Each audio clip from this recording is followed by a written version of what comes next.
In the vast depths of Hyrule lie the Lost Woods, an endless labyrinth of trees known to curse those who wander without a sense of direction. It is here that we meet our hero, Link, the hero of time, now wandering this mystifying forest in search of his lost companion, who mysteriously vanished at the end of their last adventure. But after an encounter with a chaotic forest imp wearing a demonic mask, his search leads him somewhere else entirely. A strange, unknown world known as Termina, a place shaped by ancient gods, where its people bear familiar faces, yet live different lives entirely. Today, we are exploring the obscure history of Termina to uncover its hidden past and better understand the truth of this mysterious world.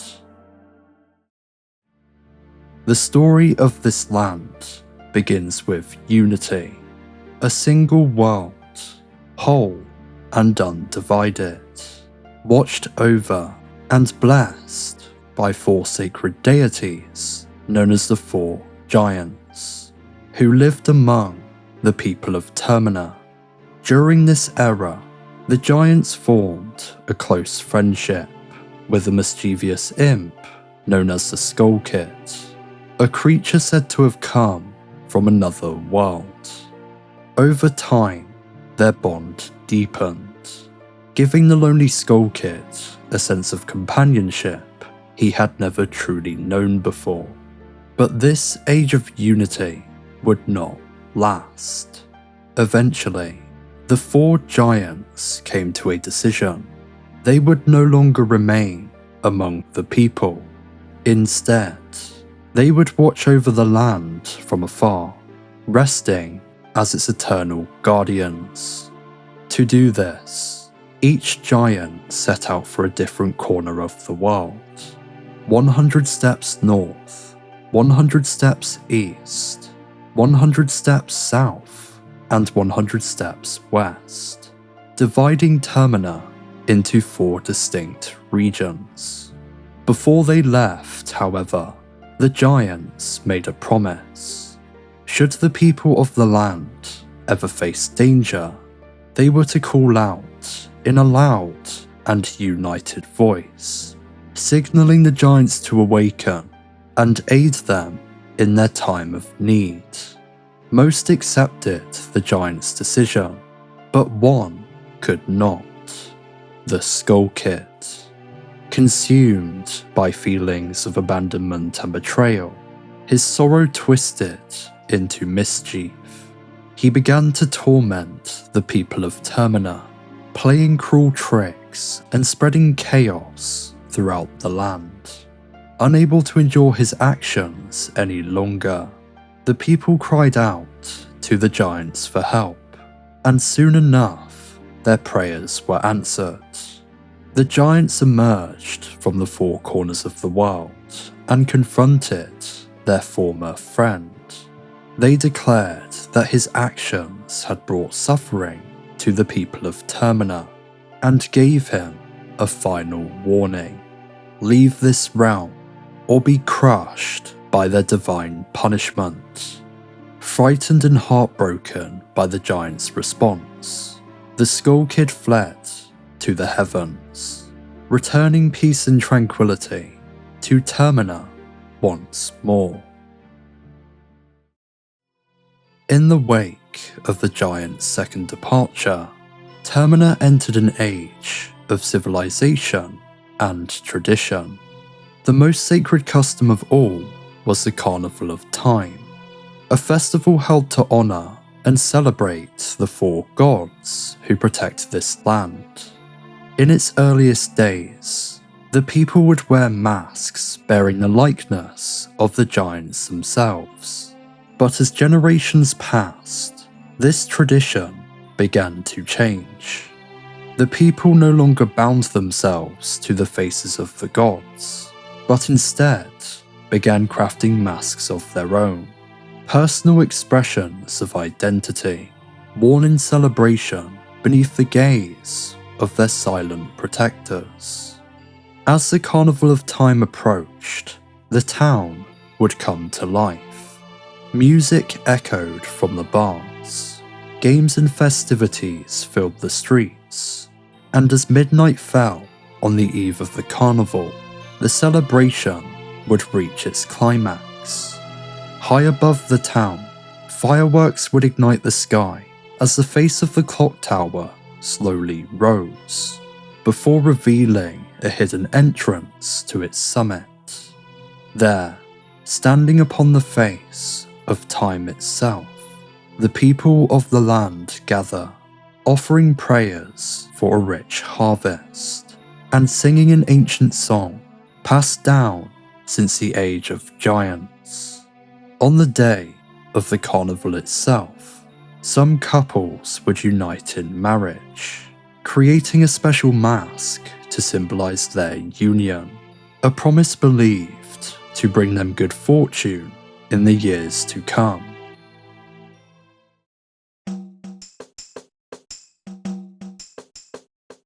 This celebration was held in Clocktown, a settlement built at the very center of Termina. Even beyond its festivities, the city stood as the heart of the land, its streets aligned with shops, an inn, and a watchtower where you can survey the land. It's inhabited primarily by the Terminans, this world's equivalent of Hylians, which is overseen by a mayor who manages the town's affairs. But Clocktown was only one part of a much larger world.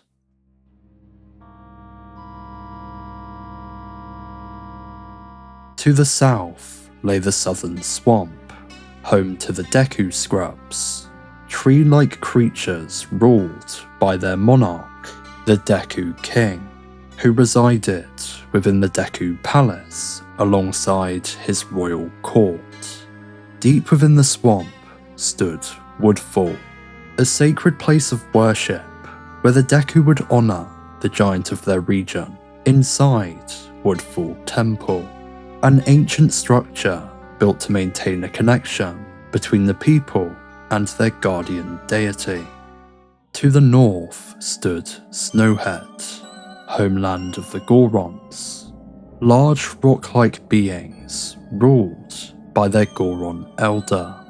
Despite the harsh conditions of their environment, the Gorons had built a lasting civilization, one centered around strength, endurance, and unity. Far beyond their village stood Snowhead Temple, another ancient structure presumably built once again to maintain a connection to the giant who watched over this region. To the west lay the Great Bay, domain of the fish-like Zora and the Gerudo pirates. The Zora had built their civilization upon the sea itself, living in carefully constructed homes where their society thrived through agility, resourcefulness, and artistic expression. Meanwhile, the Gerudo pirates carved out their fortress in the coastal mountains, raiding and plundering the people of the realm in search of the greatest treasures imaginable. Past the homes of the Zora stood the Great Bay Temple, a massive mechanical fish-shaped structure, once again presumably used to pray and maintain a connection with their watchful protector. To the east lay perhaps the most mysterious region of all, Ikana Canyon, a cursed land where the ancient Ikana Kingdom once stood. It now remains as a hollow graveyard, teeming with the undead, and watched over by the Garo, strange cloaked assassins who linger within its shadows. It is widely believed that the Ikana Kingdom was once the true capital of Termina, ruled by King Igos Ikana, a powerful monarch who governed a thriving nation, commanding vast armies, loyal generals, and countless subjects, much like the royal family of Hyrule. But this kingdom's downfall was far from peaceful. The Ikana kingdom was locked in a brutal, generational conflict with the Garo, who followed a strict and unwavering code. Upon defeat, they were sworn to leave no corpse behind, destroying themselves so that their secrets would perish alongside them. Little is known about the history of this war beyond its sheer brutality, a conflict so devastating that it ultimately led to the kingdom's collapse. Yet, even among its ruins, one structure still stands tall, a vast and ancient monument, filled with restless spirits and steeped in mystery, the Stone Tower Temple. It is heavily implied that this structure even predates the Ikana kingdom itself, as King Igos Ikana claims that even hundreds of his own soldiers could not breach its walls, suggesting that its secrets lay beyond the reach of his entire civilization. Many have also theorized that the Stone Tower Temple may actually be tied to the ancient tribe responsible for creating Majora's Mask. Similar tribal patterns cover the temple's interior and exterior. A massive mask-like structure is embedded within its design, and deep inside lies a strange, otherworldly realm, eerily similar to the distorted world found within the moon itself. These details suggest that its builders may have possessed knowledge far beyond that of the Ikana kingdom, insight that may have later influenced Ikana's own use of dark magic. However, despite all the theories and speculation, its history remains unknown. Like the many other temples and ancient structures found across Termina, its true story and purpose have been lost to time, an echo of a once important, now forgotten civilization. Termina is, and perhaps always will be, a realm shrouded in mystery, divided and built upon the remains of civilizations long past. Its temples, traditions, and histories all point to a deeper narrative, a world that existed decades, maybe even centuries before the dark influence of Majora's Mask. No matter if Termina is a parallel world, a dream, or another kingdom entirely, its history is far too detailed to be meaningless. A vast story, one just as real and just as important as every other tale in the Legend of Zelda. Thank you for watching this video. If you enjoyed it, then leave a like and subscribe to the channel for more Zelda content like this in the future. What do you think Termina really is? A dream, a parallel world, or something else altogether? Let me know in the comments below. Anyway, that's all from me for today, so I will see you in the next video. Goodbye.